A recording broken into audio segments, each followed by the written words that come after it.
বলছি এই যে হোমরা যে উৎসবগুলো সারারা উৎসবগুলো হচ্ছে এটা হচ্ছে তোমার কি নিয়ে কি বিষয় নিয়ে হচ্ছে? এটা হচ্ছে সুফি আজান কাজী রহমতুল্লাহ আলাইয়ের বাৎসরিক সালানা বর্ষকুল। এই হোমরা গ্রামে আমাদের সুফি আজান কাজী রহমতুল্লাহের চতুর্থ খলিফা সুফি সুফি গদরিসি মজিদুল্লাহ মাস্টার সাহেবের দামত বরকতের জন্মভূমি স্থান। এখানে এই সালানা বর্ষকুল প্রতি বছরের ন্যায় এই বছরও ইনশাআল্লাহ তাআলা আমাদের অনুষ্ঠিত হচ্ছে।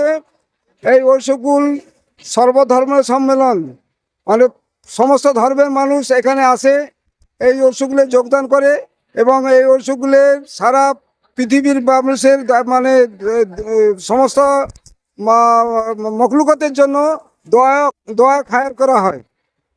জীবিত মৃত সবাইয়ের জন্য দোয়া খায়ের করা হয়।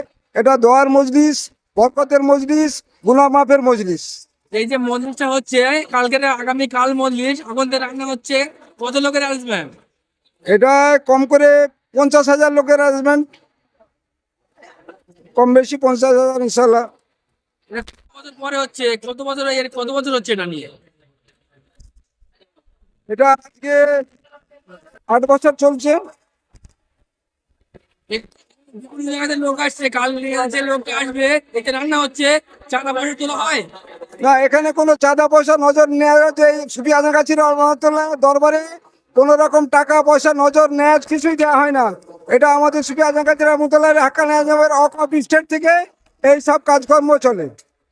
এই যে বিভিন্ন যে খাটাখানি করছে, এদের কোনো পরিশ্রম আছে? এগুলো সব আমাদের পীর ভাই, এরা সব আল্লাহর রাস্তায় কাজ করে, এদের কোনো পারিশ্রমিক দেওয়া হয় না। এই রান্নাটা চেপেছো, যে রান্নাটা কত হবে? এটা এই রান্না কম বেশি সকাল পর্যন্ত চলবে, সারা রাত্রি রান্না হবে ইনশাল্লাহ। হ্যাঁ, আপনার নাম পরিচয়? আমার নাম শেখ মনসুর আলী, আমি হাক্কানজনের একজন খাদেম। কোথা থেকে এসেছেন? আমার বাড়ি হচ্ছে নদিয়া কল্যাণী। ওয়ালাইকুম আসসালাম রহমতুল্লাহ বরকত।